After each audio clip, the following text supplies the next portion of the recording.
How much money do you really need to buy a home in Seattle, Washington? Oh, I almost don't want to tell you.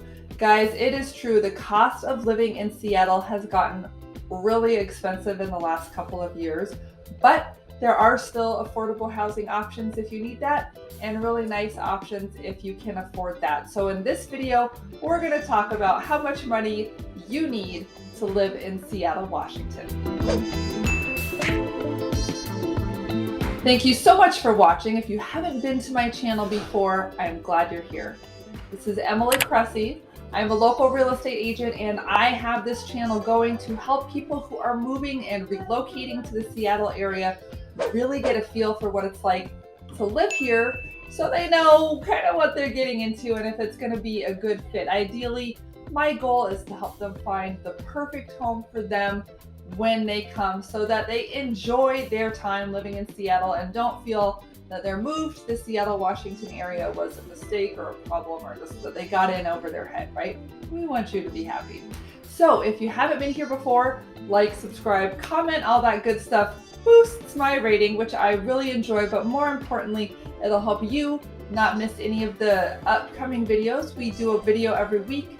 We preview a lot of neighborhoods, and I also answer your questions. So if you have a question or comment, please post it in the comments below. I read every one. I will reply to it, and it helps me know either answering your questions right there or getting new videos coming out to answer your questions more broadly in the future. So with no further ado, let's get started on the cost to live in the Seattle, Washington area. So the quick answer to the question of how much money you need to live in Seattle, Washington is basically this. You want to take a look at your total income. Let's say you make about $90,000 per year. Statistically speaking, the right amount to budget is about 1/3 of your income. $30,000 can go toward your housing expense.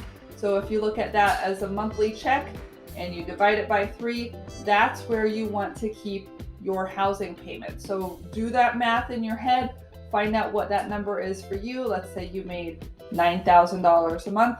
You could have a $3,000 housing payment. Now, when we're looking at rent, it's simple, right? You write a check to your landlord and that's your housing payment.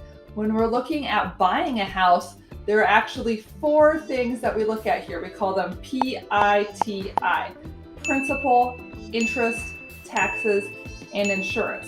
Principal and interest are what combine to make up your housing payment to the bank. This is your mortgage payment.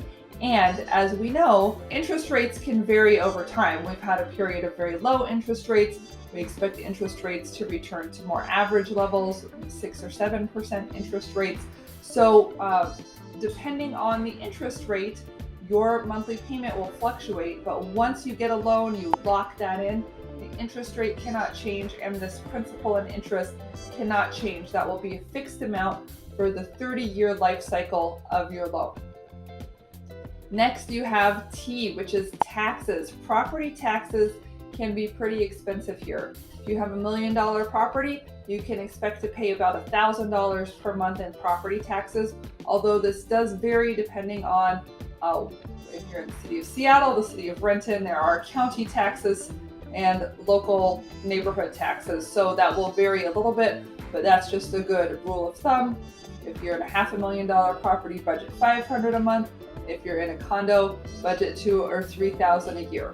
So let's take a look at the last one, which is insurance. This is the insurance that you pay for your building. Now, if you're in a condo, which is our most affordable type of housing, you will find that your HOA, your homeowner's insurance policy, will also insure a lot of the building. So everyone hates those HOA dues, but they do come in handy here. So talk with your insurance agent about how much you will need to actually insure. Sometimes it's from the drywall in, so you're paying for like cabinets and toilets and things that would be replaced if the whole thing burned down in a fire, in addition to your contents, your clothes, your computers, your jewelry, things that would be replaced in a fire that you might already be paying for when it comes to tenant or renter's insurance. Now, if you are a homeowner and you're not in a condo, you will be insuring the whole home but take a look on your policy for what's important to you. It is not standard in this area to have earthquake insurance, and this is an earthquake prone area. Looking out the window right now at my parents' house, they have been there for 40 years. Their house was built in the 1970s. It's still standing after all of the earthquakes we've had. No major damage has ever been, happened, but this, presumably you can get a foundation crack, you could get some other, pipes to break in a big earthquake, which we do occasionally have, maybe once every 10 years. So you can decide if you want earthquake insurance on your house. Another thing to look into is whether you want flood insurance or landslide insurance. It's not typically included. But get those 4 things taken care of, PI, TI, and you will have a great sense of what your monthly mortgage payment will be and what you can afford.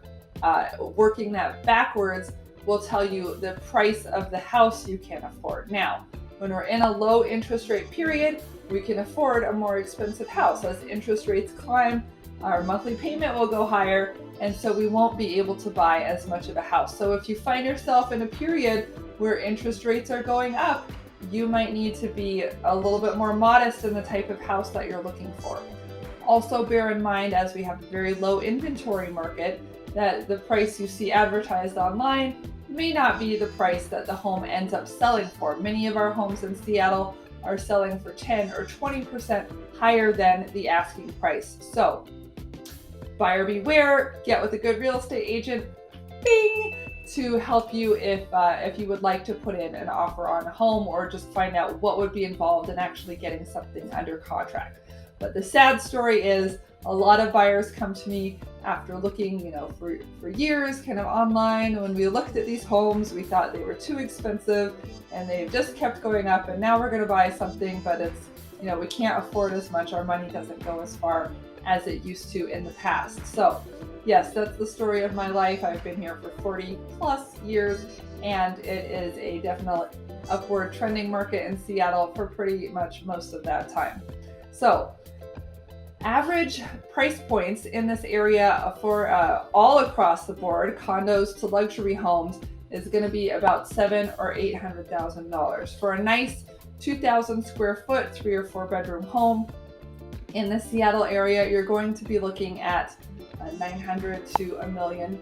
And if you want to get into the luxury price range, I would say that happens at about $1.5 to $2 million, depending on your idea of luxury. A lot of what we're paying for is location, location, location, being in a nice, well-kept neighborhood with good driving proximity to Seattle or Bellevue or both, depending on where you work, and having a nice quality interior finishes.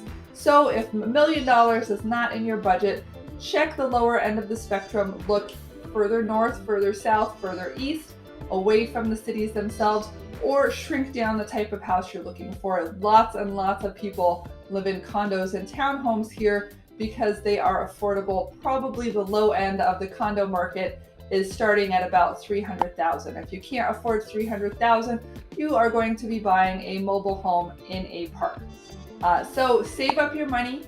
Get with me if you need help with down payment assistance.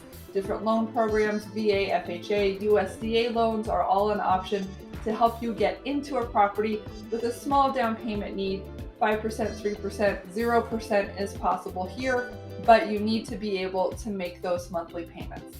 This has been Emily Cressey with HomeProAssociates.com. I'm a real estate broker with HomeSmart Real Estate here in the Seattle market. If you have questions about buying, selling, or investing in Seattle, I can help you with all 3 of those things. Make sure you watch the other videos on this channel to get a better idea of what you're in for if you want to buy a home in the Seattle market. I'll see you on the next one. Thanks so much for watching.